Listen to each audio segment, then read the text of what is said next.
জাতীয়তাবাদী যুবদলের উদ্যোগে আয়োজিত জুলাই স্মরণে আজকে এই সংক্ষিপ্ত সভায় প্রিয় সভাপতি বাংলাদেশ জাতীয়তাবাদী যুবদলের সংগ্রামী সভাপতি আব্দুল মুলায়েম মোল্লা, সংগ্রামী সাধারণ সম্পাদক নয়ন, বিএনপির প্রচার সম্পাদক সাবেক যুবদল সভাপতি প্রিয় সুলতান সালাউদ্দিন চুকুর সহ মঞ্চে উপবিষ্ট নেতৃবৃন্দ, আজকের এই সংক্ষিপ্ত সভায় মিছিল পূর্ব সভায় উপস্থিত সকল ভাই বোনেরা, সাংবাদিক বন্ধুগণ, আসসালামু আলাইকুম।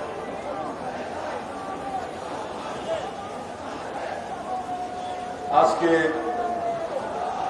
রক্তজোড়া 17ই জুলাই 2024-এর 17ই জুলাই রক্তস্নাত হয়েছে। তার আগের দিন 16ই জুলাই আবু সাইদ, ওয়াসিম মুগ্ধ, আমি লেখা দেখছি শেষ হয়নি এখনো যুদ্ধ।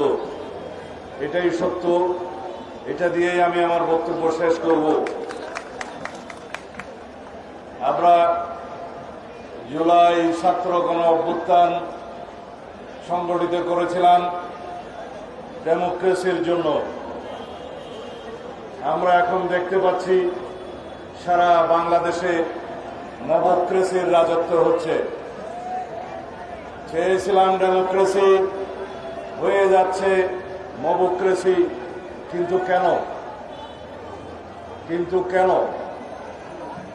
যারা গণ অভ্যুত্থানের শক্তিকে চ্যালেঞ্জ করার সাহস পাচ্ছে তারা কারা এবং কেন?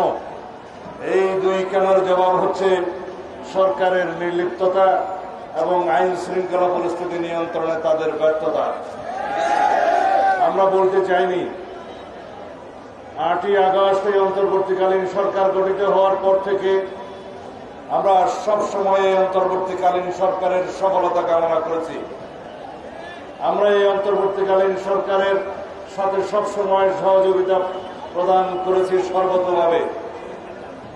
কিন্তু আজকে গণ অভ্যুত্থানের শক্তিকে চ্যালেঞ্জ করা হচ্ছে, বিভিন্নভাবে পরিকল্পিতভাবে ইস্যু সৃষ্টি করে সেই ইস্যুর মধ্য দিয়ে বাংলাদেশের ফ্যাসিবাদ বিরোধী গণতান্ত্রিক আন্দোলনের ঐতিহ্যবাহী সংগঠন বাংলাদেশ জাতীয়তাবাদী দলকে কলঙ্কিত করার একটি অপচেষ্টা লক্ষ্য করা যাচ্ছে।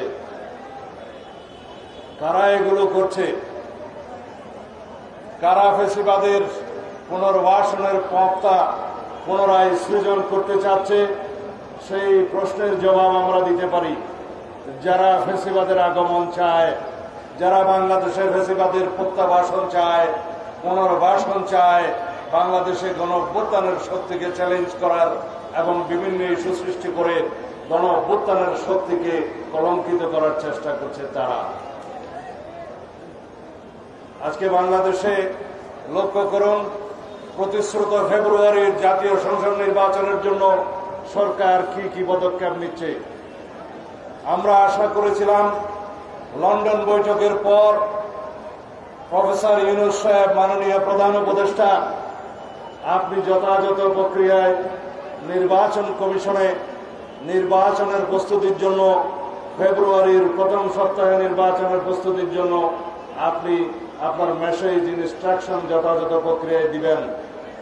কিন্তু আমরা লক্ষ্য করলাম আপনি আইন শৃঙ্খলা বাহিনীর সাথে বৈঠক করছেন, প্রস্তুতি নেওয়ার কথা বলছেন, কিন্তু নির্বাচন কমিশনকে আপনি এখনো অফিসিয়ালি ফেব্রুয়ারির প্রথম সপ্তাহে নির্বাচন অনুষ্ঠানের জন্য এখনো কোনো যথাযথ প্রক্রিয়ায় ইনস্ট্রাকশন দেন নাই।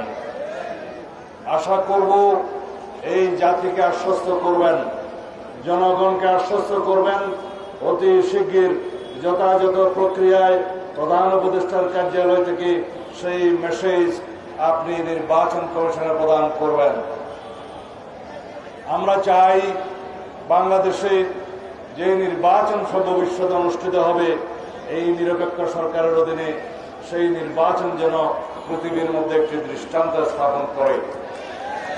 এটা অবাধ ও সুষ্ঠু নিরপেক্ষতায় যেন একটি জ্বলন্ত প্রমাণ হয়, সারা পৃথিবীর কাছে প্রশংসিত হয়, এর স্বচ্ছতা নিয়ে যেন কোনো প্রশ্ন না ওঠে।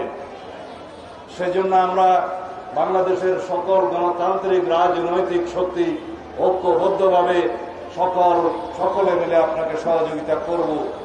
সহযোগিতা করতে আমরা অঙ্গীকারাবদ্ধ, এই জাতির কাছে আমরা অঙ্গীকারাবদ্ধ।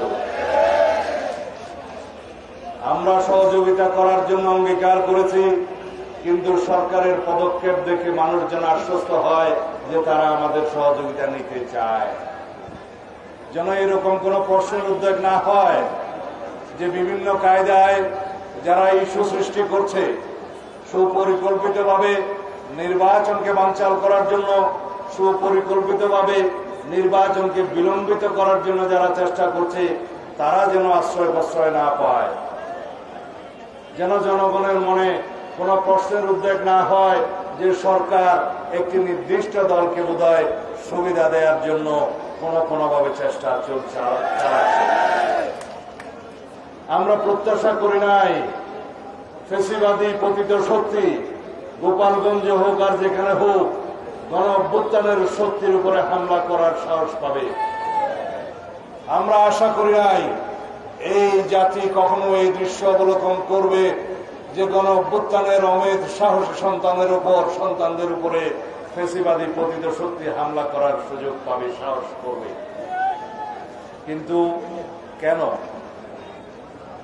এই কেনর জবাব হচ্ছে যারা একটি নতুন রাজনৈতিক দল সংগঠিত করেছে, যাদের এখনো রেজিস্ট্রেশন নাই,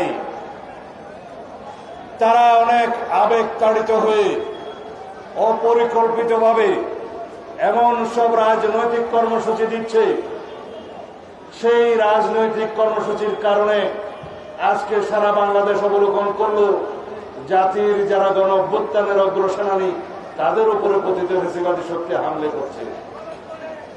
সুতরাং বাবারা, রাজনীতির ময়দানে আরো অভিজ্ঞতা সঞ্চয় করার জন্য আমরা পরামর্শ সবসময় দিচ্ছিলাম, আজকেও দিচ্ছি, নসিহত করছি। আমরা তোমাদের উজ্জ্বল ভবিষ্যৎ কামনা করি। বাংলাদেশের গণতন্ত্রের জন্য তোমরা ভবিষ্যতে অনেক বেশি অবদান রাখবে, তোমরা জাতীয় নেতৃত্বে পরিণত হবে, সেই আশাবাদ ব্যক্ত করি। কিন্তু যেভাবে তোমরা যাচ্ছ, যেভাবে এনসিপির আমরা এই কর্মসূচির ধরন দেখছি, তাতে করে আমরা একটা মেসেজ পাচ্ছি যে কোনো না কোনো বাহানায় এমন কোন অবস্থা সৃষ্টি করা যাতে করে বলতে পারে যে সরকার কোনো কিছু নিয়ন্ত্রণ করতে পারছে না, এই সরকার নির্বাচন কিভাবে দিবে। আর কিছু কিছু প্রশ্ন তো ইতিমধ্যেই আপনারা তুলেছেন। এই নির্বাচন কমিশন নিরপেক্ষ নয় কেন? শাপলা প্রতীক না দিলে কি নির্বাচন কমিশনের বিরুদ্ধে অঙ্গুলি তোলা যায়? জাতীয় প্রতীকের মার্কা ছাড়া কি বাংলাদেশে আর কোনো মার্কা ছিল না? এই প্রশ্ন তো আমরাও করতে পারি। যারা বলছে ধানের শীষ তো সেই জাতীয় প্রতীকে আছে, কিন্তু ধানের শীষের মার্কাটা যেভাবে আছে সেটা নির্বাচন কমিশনের তফসিলে আছে। সেই তফসিল অনুযায়ী বহু আগে 1978 সালের আগে সেই মার্কা ওখানে বিদ্যমান ছিল। সেই মার্কা নিয়ে আজ পর্যন্ত কেউ প্রশ্ন তুলে নাই। সুতরাং রাজনৈতিক বক্তব্য প্রদানকালে রাজনৈতিক ইতিহাসটা আগে চর্চা করে বক্তব্য দেওয়া উচিত। যারা বলছে আইন শৃঙ্খলা পরিস্থিতির অবনতি হচ্ছে, কিন্তু সরকারের তো আপনারাও অংশ। কাদেরকে আপনারা উদ্দেশ্য করে বলছেন যে সরকারের অংশ আপনারা? ঘুরিয়ে ফিরিয়ে বাংলাদেশের মানুষ সবই জানে আপনাদের দুইজন উপদেষ্টা সেই সরকারে বসে আছে। 2 দিন পরে তারা আপনাদের সাথে জয়েন করবে, তারপরে আপনাদের সাথে নির্বাচন করবে। এই দৃশ্য তো আমরা দেখার জন্য অপেক্ষা করছি। বাংলাদেশের জনগণ সবই জানে, বুঝে। সুতরাং অত্যন্ত সতর্ক পদক্ষেপের সাথে বাক্য চয়ন করা দরকার, রাজনৈতিক কর্মসূচি প্রণয়ন করা দরকার। আমরা আশা করি বাংলাদেশের গণতান্ত্রিক শক্তিগুলোর মধ্যে যে কোনো ধরনের ফাটল সৃষ্টির প্রয়াস যেন ফ্যাসিবাদী শক্তি না পায়।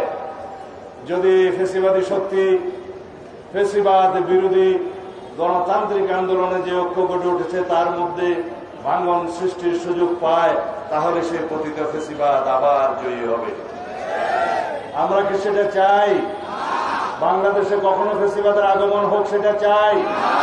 এদেশের জনগণ কি ফ্যাসিস্ট হাসিনার কোনোদিন চেহারা দেখতে চায়?